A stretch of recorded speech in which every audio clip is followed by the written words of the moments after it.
continued with striking Gendang Tabui as the symbolic act of today's opening session.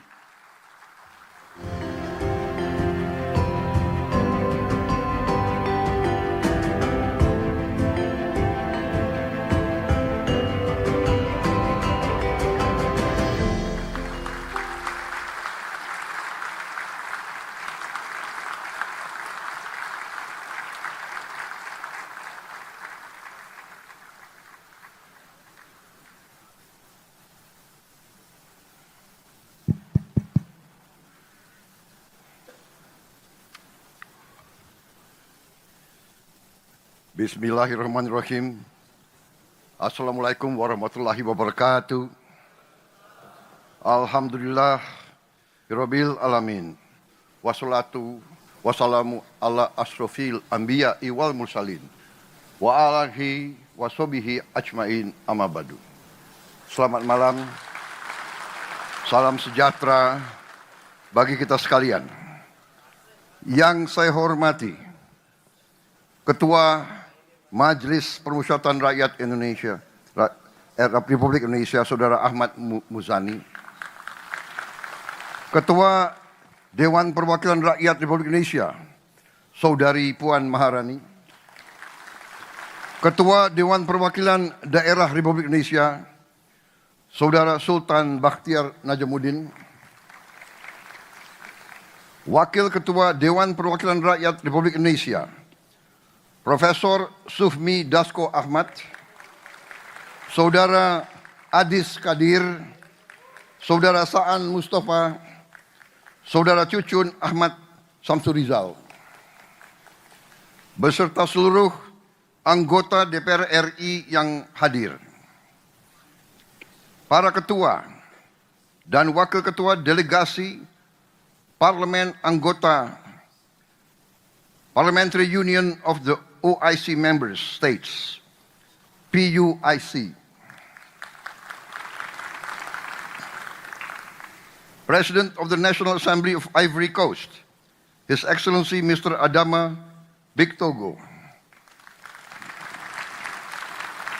President of the National People's Assembly of Algeria, His Excellency Mr. Ibrahim Boughali. Speaker of the Council of Representatives of Bahrain, His Excellency Mr. Ahmad Al-Musalam. President of the Transitional Legislative Assembly of Burkina Faso, His Excellency Mr. Bougouma Ousmane. Speaker of the Islamic Consultative Assembly of Iran, His Excellency Dr. Muhammad Bagher Khalibaf. Speaker of the House of Representatives of Malaysia, His Excellency Tan Sri Dato' Johari bin Abdul. Chairman of the Shura Council of Oman, His Excellency Mr. Khalid Hilal Nasser Al-Ma'awali. President of Majlis Ash-Shura of Saudi Arabia, His Excellency Mr. Abdullah bin Muhammad bin Ibrahim Al-Sheikh. Para pimpinan Parlemen Negara Islam yang hadir, para duta besar negara sahabat yang hadir, pimpinan dan perwakilan organisasi internasional yang hadir, para hadirin semua yang saya hormati dan saya muliakan, rekan-rekan media yang saya hormati. Pertama-tama, izinkan saya menyampaikan bahwa undangan ini, di mana saya diminta berbicara di hadapan majelis yang penting ini, adalah kehormatan besar bagi saya sebagai Presiden Republik Indonesia.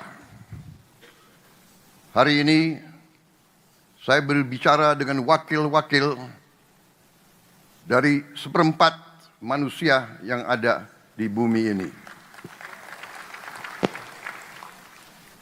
Saudara-saudara adalah wakil-wakil dari seluruh umat Islam, dari negara-negara Islam di dunia.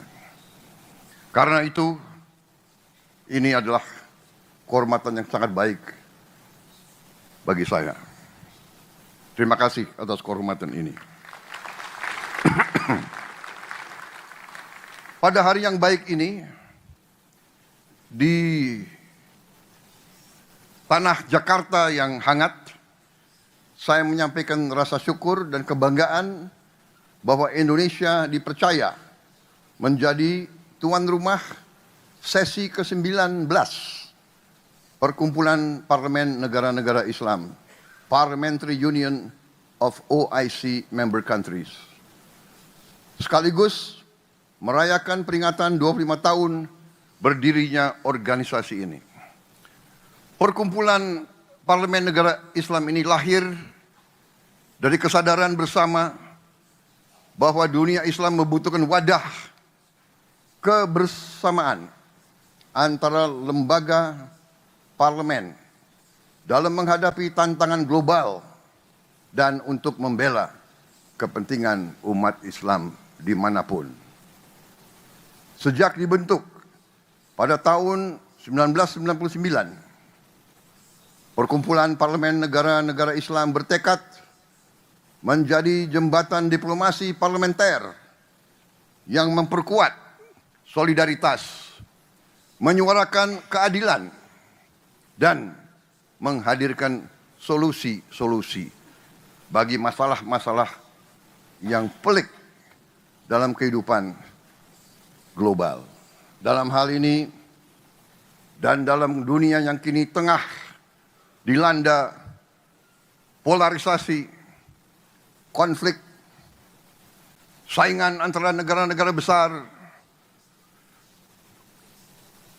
keberadaan organisasi ini semakin penting, semakin relevan, dan semakin mendesak. Lebih dari itu, izinkan saya menegaskan bahwa konstitusi negara kami, Undang-Undang Dasar 1945, secara tegas mengamanatkan kepada bangsa Indonesia untuk turut serta dalam menjaga ketertiban dunia yang berdasarkan kemerdekaan, perdamaian abadi, dan keadilan sosial. Ini adalah kompas moral dan dasar pijakan utama kebijakan luar negeri bangsa Indonesia.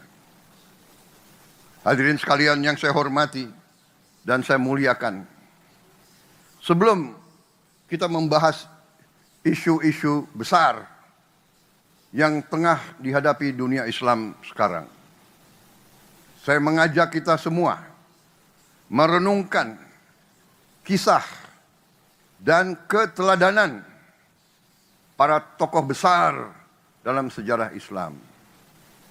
Kisah-kisah mereka bukan hanya catatan sejarah, tetapi sumber nilai dan sumber inspirasi yang sangat relevan bagi tantangan yang kita hadapi hari-hari ini.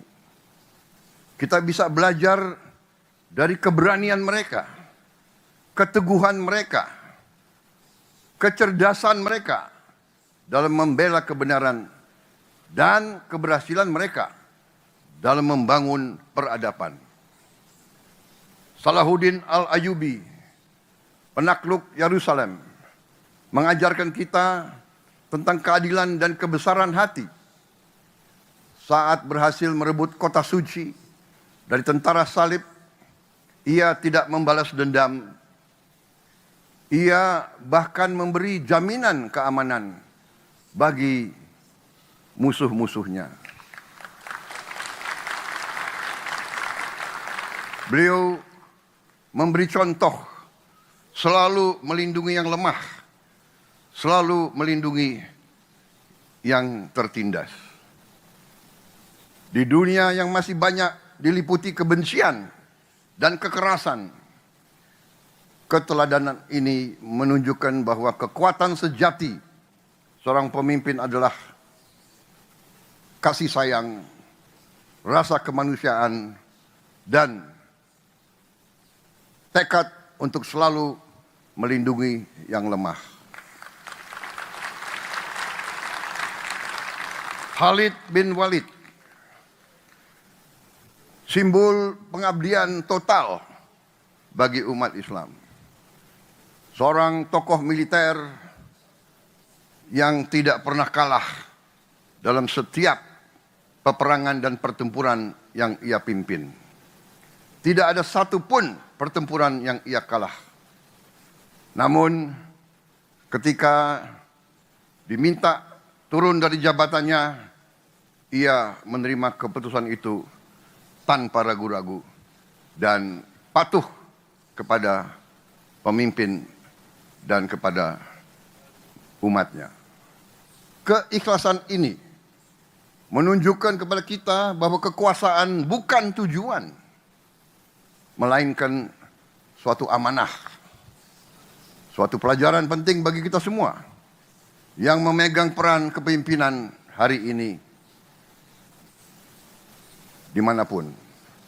Saudara-saudara, Umar bin Khattab membangun pemerintah yang adil dan efisien. Ia meyakini untuk memeriksa keadaan rakyatnya. Ia tidak rela melihat rakyatnya diperlakukan dengan tidak adil, dan ia tidak segan menghukum aparatnya yang lalai dan yang tidak melindungi dan melayani rakyatnya. Dalam konteks hari ini, saya yakin bahwa rakyat kita semuanya menuntut pemerintah yang bersih dan transparan. Teladan Umar bin Khattab adalah panggilan untuk bertindak, bukan sekedar berwacana.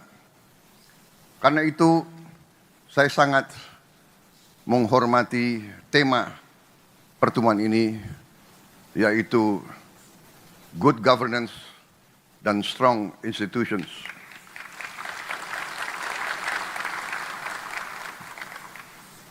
Tokoh lain dalam sejarah Islam yaitu Muhammad Al-Fatih, penakluk Konstantinopel di usia 21 tahun.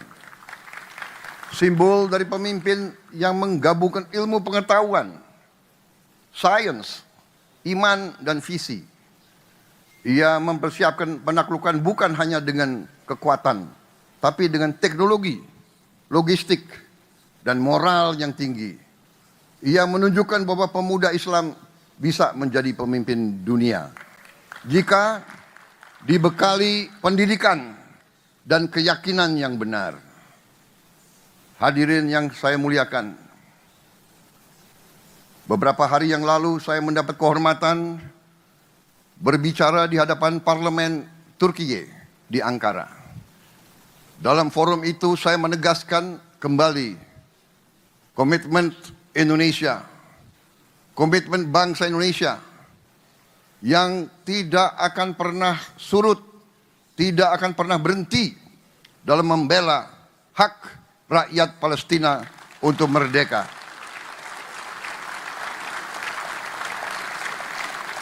Saya ulangi kembali di forum ini, sudah tiba waktu. Jangan kita sekedar berdiskusi, jangan menyusun resolusi lagi.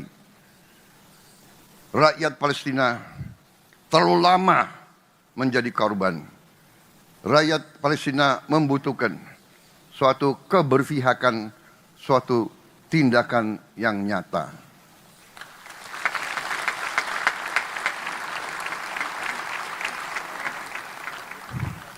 Indonesia akan terus berdiri bersama Palestina.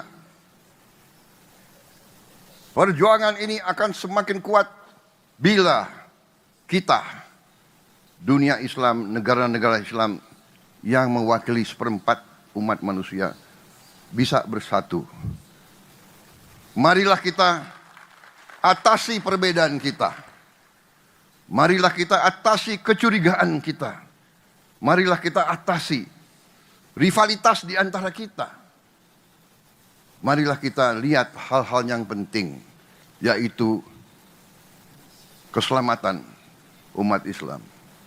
Marilah kita melihat masa depan peradaban Islam. Islam pernah memimpin dunia dalam peradaban, dalam sains dan teknologi. Dan kita harus kembali untuk meraih sains dan teknologi supaya kita bisa mengangkat kesejahteraan rakyat kita. Tidak mungkin kita kuat kalau rakyat kita miskin. Tidak ada negara miskin yang kuat. Untuk itu kita harus keluar dari kemiskinan. Kita harus berjuang untuk mengangkat rakyat kita masing-masing dari kemiskinan. Dan untuk itu dibutuhkan pemerintah yang bersih.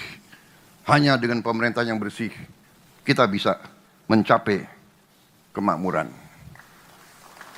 Saudara-saudara sekalian, tantangan kita bukan hanya Palestina.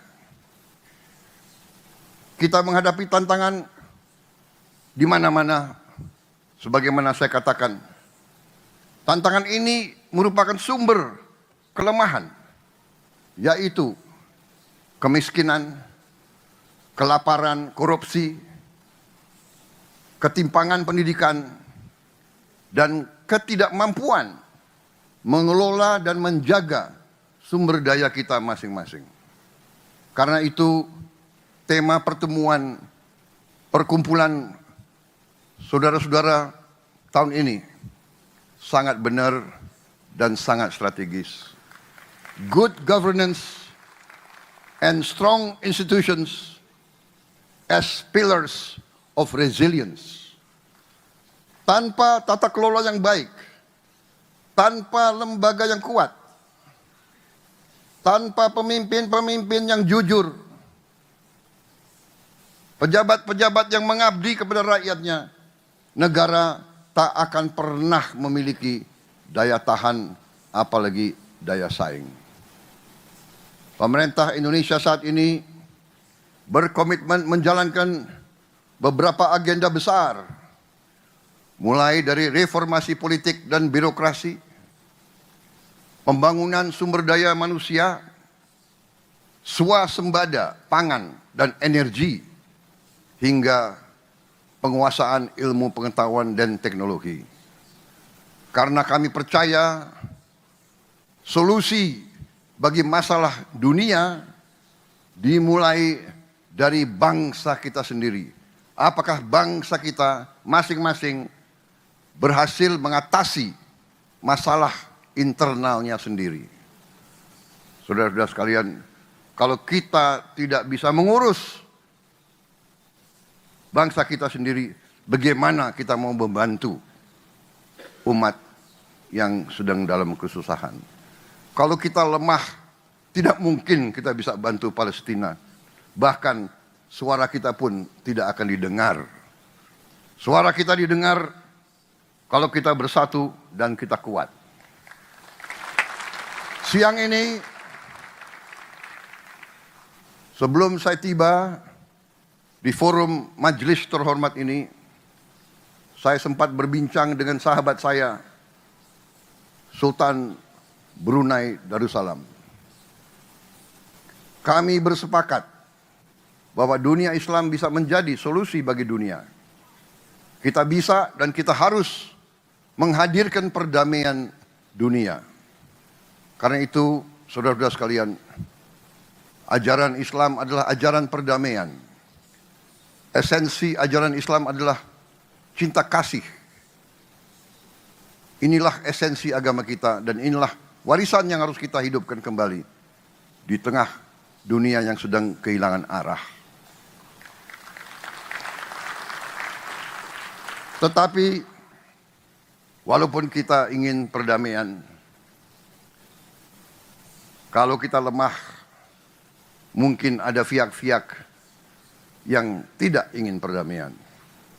Mungkin ada pihak-pihak yang melihat kalau kita lemah, kita bisa dijajah kembali, kita bisa disuruh-suruh sebagai bangsa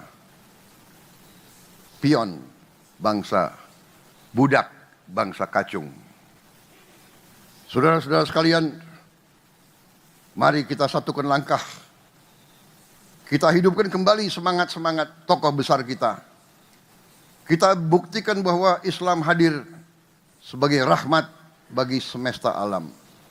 Saudara-saudara sekalian, marilah kita merapatkan barisan kita, atasi semua perbedaan kita, melangkah ke depan dalam persatuan. Terima kasih. Wassalamualaikum warahmatullahi wabarakatuh. Salam sejahtera bagi kita sekalian. Salam salve om, santi santi om, nama budaya. Salam kebajikan, rahayu rahayu. Terima kasih. Mr. President, we invite you, accompanied by the Speaker of the House and the President of the 18th PUIC, to strike the Gendang Tabui together as a symbolic act to mark the official opening of this prestigious conference.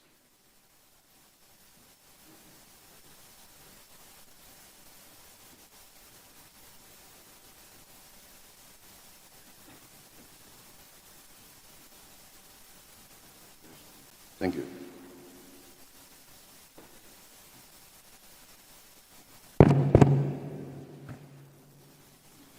Dengan mengucap Bismillahirrahmanirrahim pada malam hari ini, hari Rabu 14 Mei 2025, saya Prabowo Subianto, Presiden Republik Indonesia, membuka the 19th session of the Conference of the Parliamentary Union of OIC Member States, PUIC, and related meetings.